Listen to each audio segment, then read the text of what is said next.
Okay, we'll go ahead and call this month's meeting of the Tennis and Pickleball Commission. Call this meeting to order. Appreciate everyone being here. Of course, our first item is the public comments on actual items. Do we have anything there? We didn't get any notice. Okay, sounds good. Okay, our first item is the consider approval of the Tennis and Pickleball Commission meeting that was on August 21st. You should have gotten that in your email. Hopefully you've had a chance to view it. If not, it's here in this packet if you want to take a quick look, and then we'll entertain a motion to approve those minutes. And we have a new recording device here today, so please speak up so that she can capture anything that we do on any action items. So moved. We have a second. Right, motion and second to approve the minutes. Any further discussion? If not, all in favor say aye. Aye. Any opposed, nay. Okay, our next item, we have some renovation project updates. So our indoor courts are complete. They'll probably play a little bit slower, maybe a little different ball action, but over time, usually takes 6 months to a year. It should level out and be a little more consistent. But I think they did a great job. It looks phenomenal, and I think most people that have been to courts have been redone and stuff. It's rare you get that good quality on all 8 courts. So we're happy with that one. And then yesterday we opened up our ball field out here. It's open to the public every day. We'll have it available for rentals. But the lights are scheduled automatically to come on at dusk and go off at 10 o'clock each night. So they'll kind of coincide with other activities in the park. Parking is open. Parking's open, then the lights have multicolors, so if they're nice, that something's not going ball field, we've got an NCSU match, we can turn on blue lights and stuff like that. Oh, wow. So, we can do light shows as well. It looks good. When you think about just a few months ago what it looked like, and it's beautiful. It's really good. That was that last little piece. Hopefully, we're working with street department to redo the parking lot over here, just have it repaved and or other, so it should be caught up. And the indoor courts, I really like them. You know, I thought it was just me a couple of times on the court. The ball was just dying. I thought, I'm already getting that much slower, but it's taking some getting used to. But they're really nice. Really good work. Yeah, it's actually more like tennis because the spin actually has effect. Yes, it has effect. Yeah. I'm not used to that. So come to me. Yeah, right. You haven't given the excuse for about a year, according to Thomas. Yeah. It's like, To return back to normal. and that's what it felt like. I thought, Yeah. why is the thing just like stopping? And did you guys notice that we got new scorecards? Those are like super fancy, and then we got all new side curtains. Even though they were only a year old, they were already getting a little bit of holes, and we were worried about people tripping. So they're expensive, but wanted to kind of match Thomas's project of getting a new surface would also elevate other things. And they open and close so much easier now, so that's nice.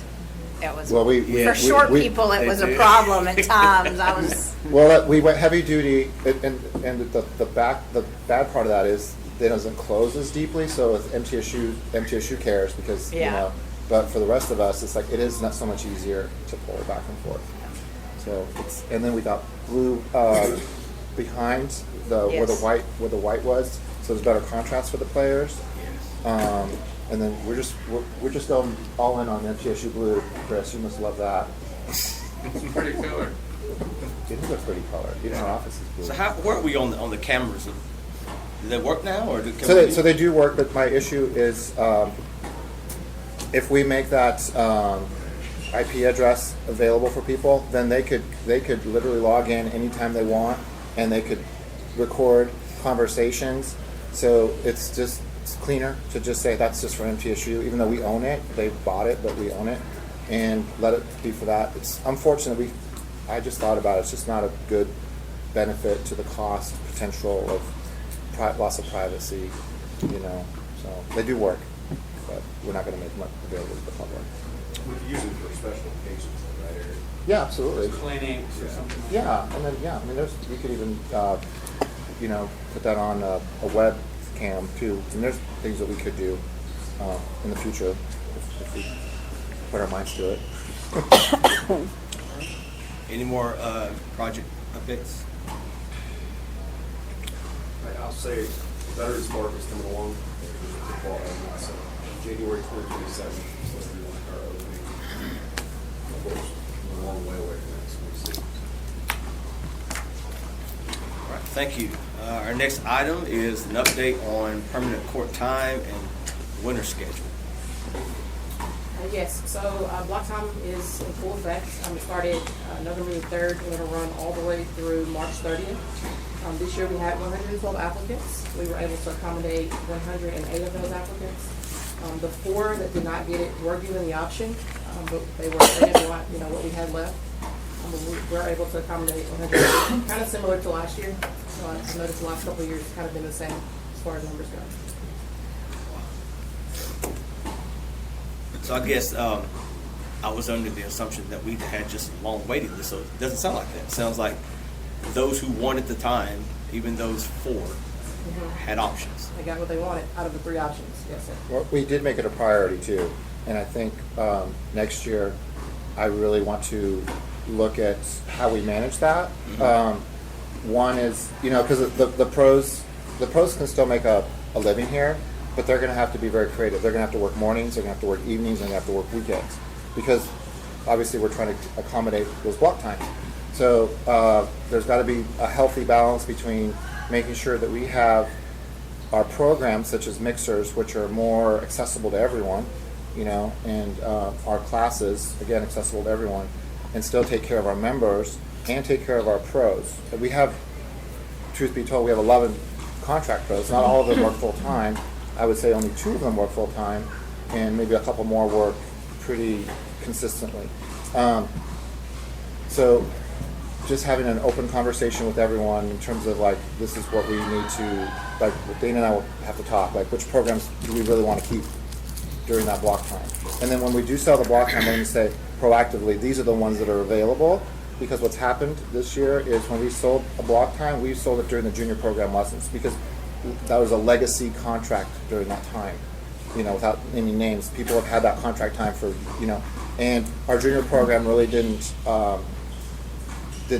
wasn't at the place where, like, we could use those courts, but we are at the place now where we could use those courts, and it's limiting our growth. So just kind of looking at strategically managing block time next year, and still wanting to get as many people in there as possible, but just really trying to being a little bit better about defending taking care of our pros, which is a need, and our programs, and balancing that out. And then just say, these are the times that you can apply for, rather than just say, let's just put it all together as a puzzle, and then whatever we can will fit in. So what seems to be the difficult part? Is it that they want more courts, or the time that they want to use? It's kind of a combination of both. And again, it's like it's an art, I would say, because I've always taken the approach, we got to take care of our members, because we have a covenant with them. We told them that we would take care of them when they signed up. So that's always been my number one priority. But I've also got to put some clear boundaries on that. So like we did better this year. Like, we weren't going to waste these little half-hour slots. We really tried to Tetris that better. And then I'm going to talk to my director and assistant director about getting an extra hour out of the day, because as I see it, I'm a tennis player too, and if I want to play tennis, there's no time to play. There's no time to play if I don't have a block time. But I'm so stinking hungry to play tennis, so maybe I can play late at night, but we close at night, so maybe I can get an extra hour. You guys approved before we could stay open at 6 o'clock, because those that want to work or play tennis before they go to work, we have that ability now. Maybe we need to look at maybe allowing those other people that don't have block time opportunity, to play a little bit later. So those are things that we're looking forward to getting better at for next year, and still do that, which I've been focusing on, is to take care of the members, make sure they get their block time. That's been imperative. Just one quick question. When you mentioned the pros, what, not which ones, but how many courts or times were pros displaced? Are they still happy, or did we I- take I- a lot of their time away for block time? Well, I think I didn't do a good enough job of laying some expectations down. I think there were some assumptions made. And, because we had lost Jason, which was kind of a legacy pro, he had his times, so those times weren't like something I said, well, now I've got these times, I could just give them just to X, Y, or Z. And I don't have a hierarchy or a mechanism to say, well, or create a matrix to say, well, you've been here longer, you get longevity, you get priority, you get X amount of courts. I mean, it's because we have 11 people, so I've had to just look at it like, okay, how many people here work full-time? Basically Robert and Cade, and then Diego's picking up hours, we've got Courtney that's picking up hours, Courtney. So it's like kind of understanding what everybody is, their individuality, and how much they want to engage us, and just trying to just intuitively put that together, because I don't have a way of saying, well, Mary Ellen, you've been here for 7 years, you get X amount of courts. That has not been defined. So when you ask me like who got what, who did it, I just made sure that Bob got, he's very simple. He works Monday through Friday, 9 to 1. He's been doing that forever. So I said, okay, well that's an easy one, let's keep that. Everyone else, like, because Jasmine came to me, everyone's come to me like, how do I put this piece together, all these block times? I said, well, we got to have the junior time. So, well, you can't have every junior time because we have these legacy, people that have been here for a very long time. They invested money. They've been having these block times during junior time. I said, okay, well, we can give them that, but transparently, when I guided Jasmine through this process, she did the work, but I ended up guiding her and saying, no, take care of the members.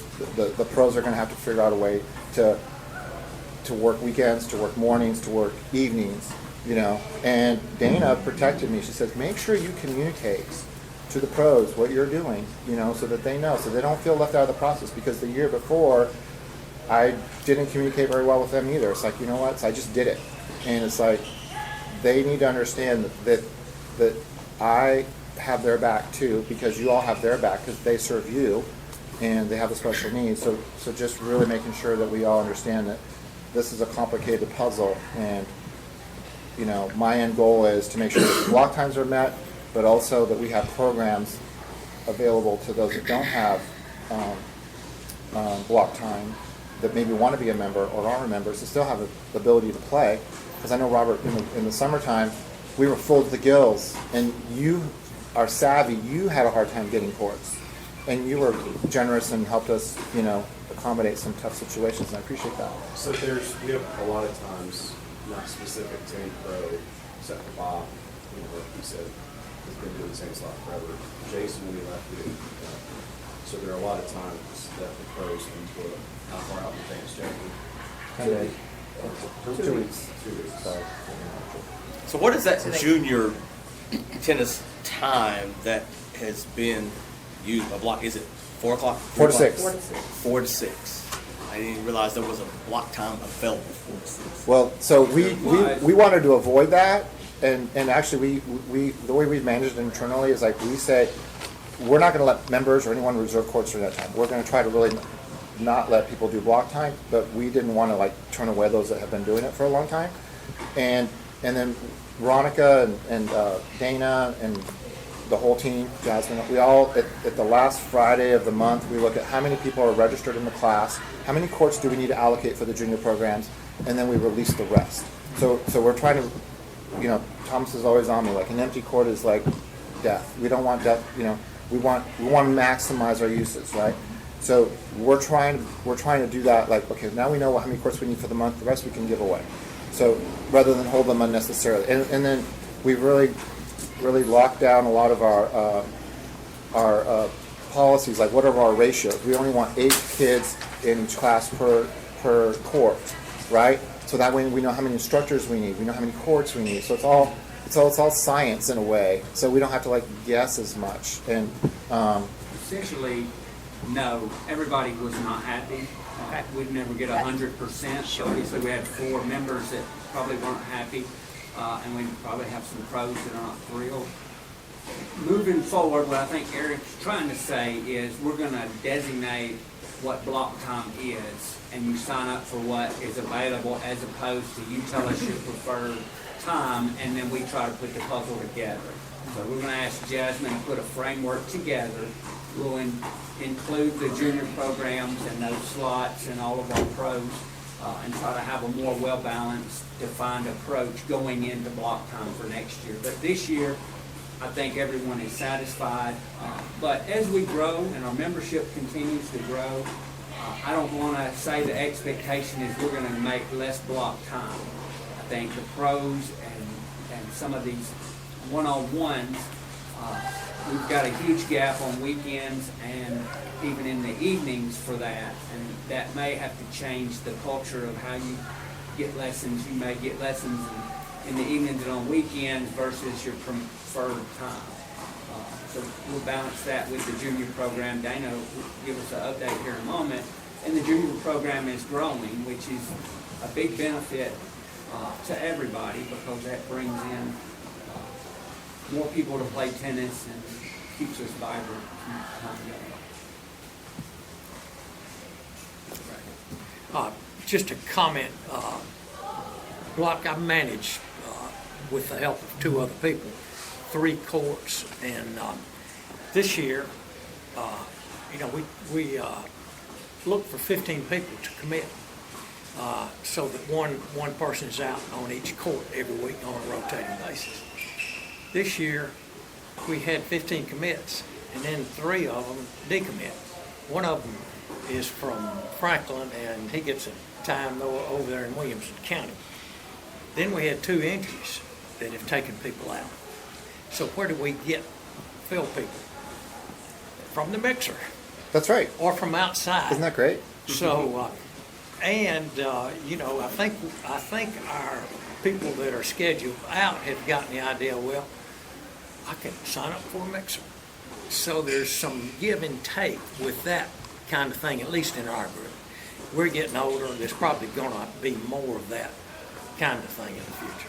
Thanks for saying that, because I love the mixers, because you can sign up on the phone. If there's a spot open, you don't even need to have a membership, but it just allows you to play without having to necessarily because you did that function. You would kind of create your own mixer, but I want it so that anyone on the phone can say, well, this is my level, this is my time, and that's what's beautiful about that. And the good thing is we're getting new people every year. I mean, one guy is coming in, taking a permanent place. He's not a member, so he's either having to get a pass or pay $20. Now, my hope is that he's going to see the value of playing inside and become a member. Especially if it's a senior, it's only like $250, right? Yeah. Divide that by 12, it's nothing. I like how you do that. Do you think, because some of this, we'll have some difficult conversations. When do you anticipate this? Because if we're thinking getting this taken care of before next year's block time, do we anticipate that sometime in the spring you're going to bring something on how you want to do it so you can start having these conversations with some of these folks who have been legacy and supporters when you're going to deliver this message? That's a really good question. I was thinking like end of summer, but probably should happen before that. Yes, especially if you're thinking about doing what you're thinking about doing. Yeah. We can help ease that along there. I appreciate that. I know I try sometimes I take on too much by myself, but I get great support from all of you, so I need it. And do you think you have the demand for 10? Now, I'm one of those I would love for this facility to stay open to 10. To do what? To stay open to 10 p.m. Oh, yes. Me too. But I don't know if there's enough of me who would do that. Do you think you would have the demand to do I know I would do it. Yeah. But yeah, no, I do, because now we shoo people away. Like, they just don't want to leave. So that tells me that there's already... And also, you look at the courts that are available, there's just nothing available. So by extending the hour, you've already made that available to everyone already. And that's a choice. That's a lifestyle choice, obviously, and I think it needs to be seasonal, needs to be consistent, because rhythms and routines take time. So just like our 6 o'clock, open at 6 o'clock in the morning, we just had a little handful of people, that's, now they know, and it's impacted people's lives. And again, it helps the pros do stuff. And I think the big question is, do I have the budget to do it? And I think the answer to that is a resounding yes, you know, because it's part-time staff and I've got money there, so. But, yes, to answer your question, yes, but, yes.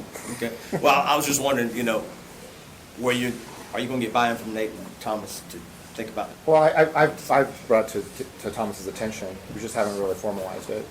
And, because I was actually gone, I had knee surgery, full replacement, that was not fun. I'm surprised you're here today. I know, I know. I stopped taking drugs, that was the key. Don't take their drugs, they're just pushing drugs for no reason. We just pulled the 4-month budget revenue review, and I think we feel more comfortable for that 6 months to come in, since this wasn't a budgeting, we didn't budget for that, but ideally, we could kick off the first of the year and add those operating hours, particularly during block time, and then next year we can budget for that, so that's just an ongoing thing. When block time begins, we stay open till 10. And that's something we might just implement if it works, not come back, really decreasing hours, we want some type of, you know, acknowledgement of that, but just increasing it. Consider an operating issue. And I think it's a great thing. When I moved here in 2016, I didn't know this facility was here, and then when I found out, I was like, wow, this is great. So I started coming here, and I could get in anytime I wanted. And then 10 years later, to see the demand and the usage of this facility, Murfreesboro should be proud. Because now, if you don't have block time, you're not getting in here. I try to beat everybody. I try to jump ahead. Everybody's thinking like me. I gotta get in. And it's just hard to get in. And so that's a good thing. That's a good problem to have. But it does make it more difficult. All right. I guess our program report. Okay, Bump on Saturday, Sunday, and Friday are still our largest attended programs. Bump, we usually have 40 people in that, 40 to 50, 20 to 30 on Saturday, and then our junior bump is growing to 15 to 20 players that show up on Friday. Our junior clinics average about 130 players per month. That's from beginning to advanced, and that also includes our homeschool program. Our adult beginning program stays full. We do that once a week. It's very popular. We even have a waiting list for that. We've got a mixer once a week now that stays full on Fridays. And lastly, we're starting to do monthly tournaments. So beginning in December, we have our first mixed doubles tournament on a Friday night with food and drinks and music, and it should be a lot of fun. We're going to try to do that once a month. So that's it. That's great. That's great. Any questions about any of the program? All right. I appreciate that. Facilities update?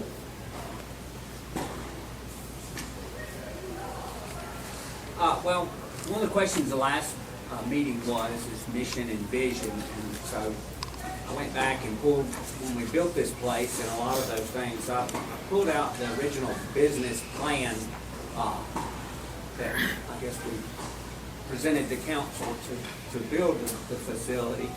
And while it doesn't have an actual vision statement, I mean, it can be derived to be the premier year-round tennis destination in Middle Tennessee, offering a state-of-the-art facility, exceptional instruction, and a welcoming environment for all players.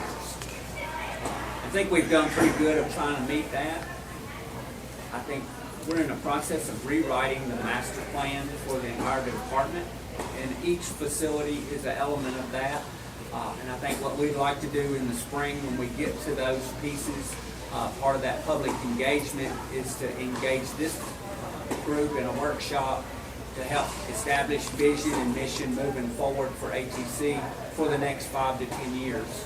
Our master plan is a 5-year master plan, but what we're trying to do at our facilities is identify a 5 to 10 year plan so that we've got everybody on the same path. And we're working on part of that master plan is operation manual, so that these facilities not only have great people running them, but they have the documentation and the instructions for new people coming in. And so if we lost all of our staff, we've got an operations manual there that new staff could go from. and keep the mission and vision alive and continuing. So, We have very specific and individualistic facilities. So as we go through this master plan process, you know, like Janelle's, Janelle, nobody introduced you. So, Yeah, I was wondering, I see someone different. so Dr. Jenkins, Dr. Janelle Jenkins, is the superintendent at Patterson Park Community Center. Right. Thank you for being with us. Sorry, I should have said that earlier. But she's got pickleball, a mecca of pickleball to some extent. So Janelle, this is everybody. But everything's going to be specific to the facility. So I think what we're trying to say is we're going to engage you through that process and tweak maybe our mission and vision specific to this facility and how that relates to the overall mission and vision of the Murfreesboro Parks and Recreation Department. So more to come. This group will be very specific if we need to modify and adjust what our stated purpose is. one of our spring meetings we'll identify as a working meeting, and we'll have a workshop type session so that at the end of that hour, we have a clear vision and mission going forward for the next 5 to 10 years.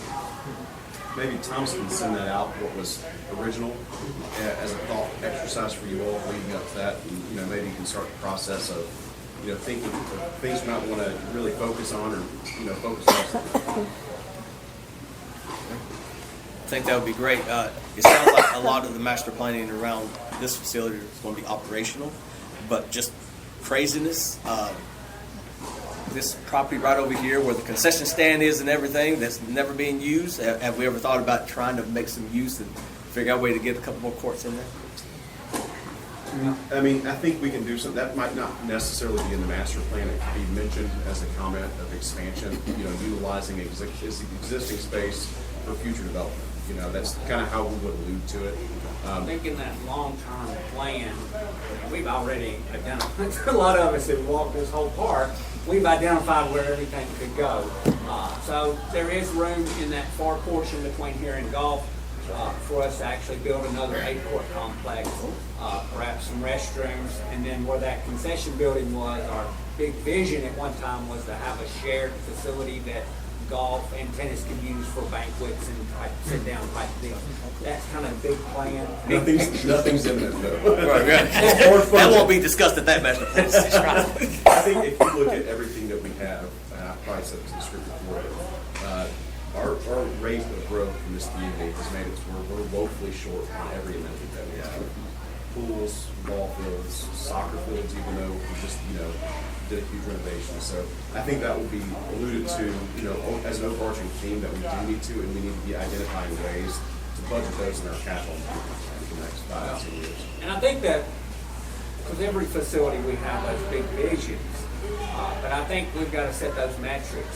What level does tennis need to be to justify that? Right now, I don't know that you could justify 8 additional courts if you took hour by hour every court's usage. It's not being maximized. I don't know if we'll ever maximize that, but at some point the demand will get great enough. So we do want to earmark those things and maybe set some milestones so that it's not an unrealistic expectation. You know, if tennis levels out and we're maintaining I think our emphasis is making this place as great as we can make it, as opposed to expanding it. But the need arises, and you know, things are trendy. We built pickleball courts this last 5 years. Tennis may take off again, and we may be pushed to build more courts. But we want to have a plan in case that happens. I think our master plan will say that MTSU needs to build more community courts. Go right ahead. No. That's our master plan says that. No, it's good. I mean, we ought to work together on some of that stuff. Right. Just, I don't know, a couple of weeks ago, driving in, you know, coming down, Memorial and turning into the park here, I noticed the signage. It says Old Fort Park and Golf Course. Yep. Now that sign, I suspect, was put up somewhere maybe in the 1990s or before. And Kids Castle too. They talk about Kids Castle too. They mention Kids Castle. Well, this place is just, exploded in terms of offerings. Not just tennis, pickleball, the skate park, this wonderful facility, you know, that's just been reconstructed and opened up, and thank you for doing that pervious pavement that lets that water sink down. So I'm just wondering if you all, sometime in the future, and I'm not suggesting necessarily that the sign needs to be changed, but it does sort of come to mind. I think it's a good point, dude, especially because we got a skate park now, we got a ball field, Adams Tennis Complex, Kids Castle, everything here's been renovated in the past, 2 years, including the golf course.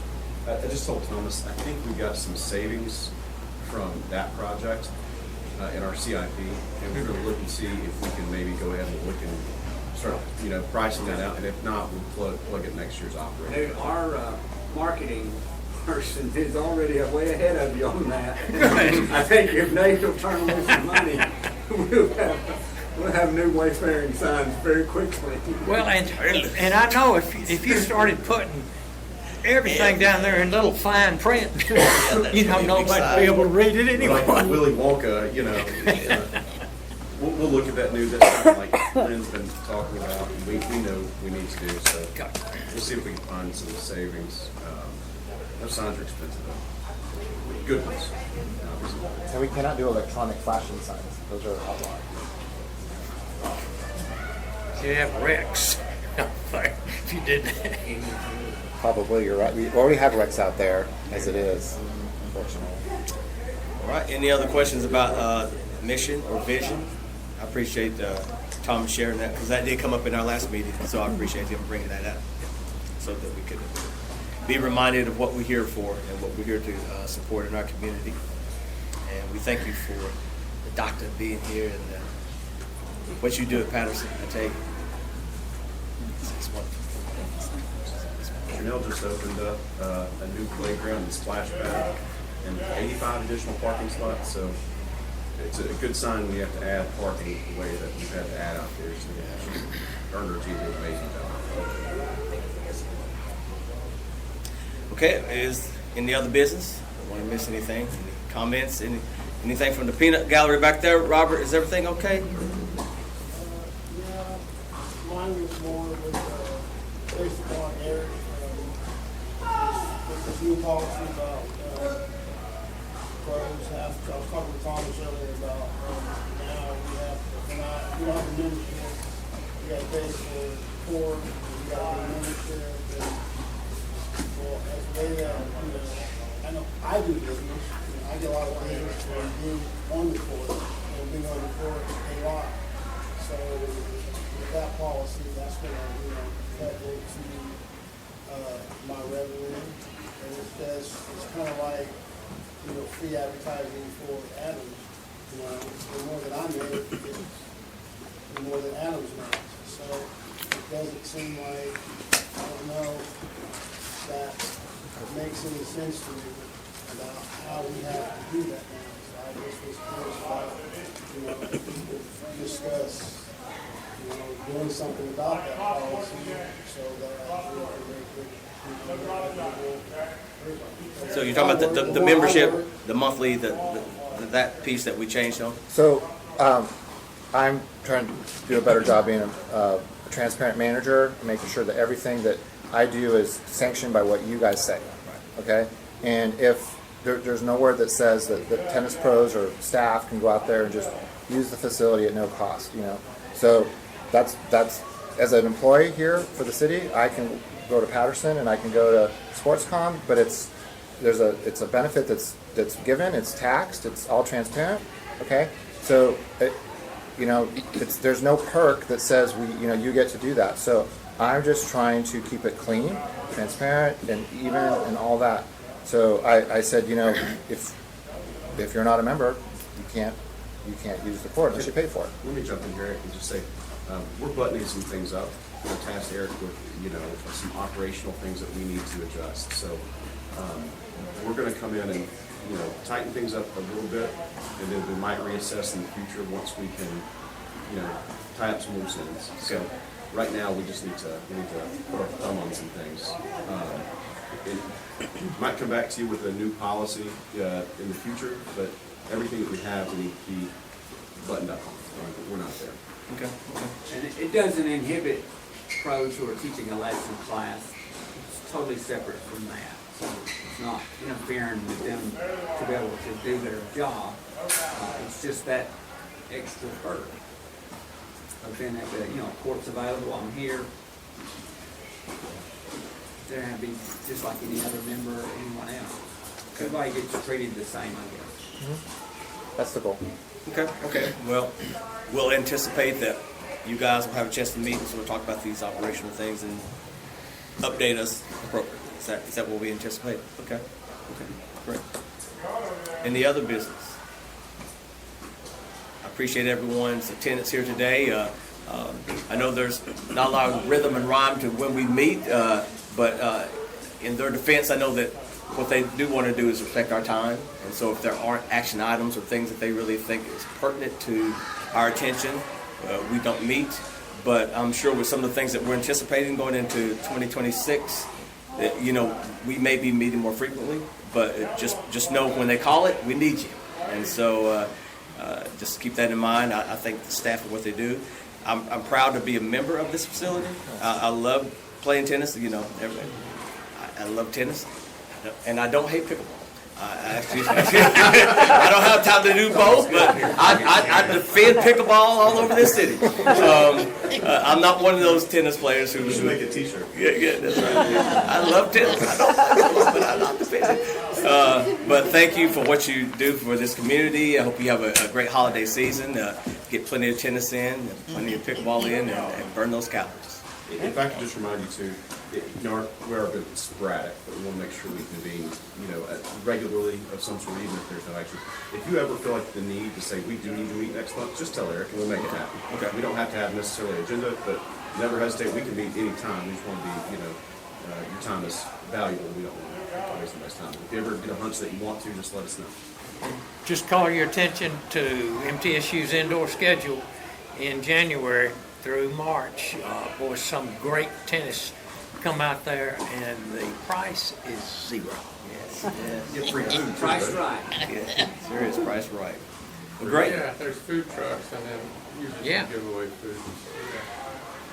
Beer. If there's nothing else, is there a motion to adjourn? So moved. Second? Second. All right, so moved. Happy Thanksgiving. Great afternoon.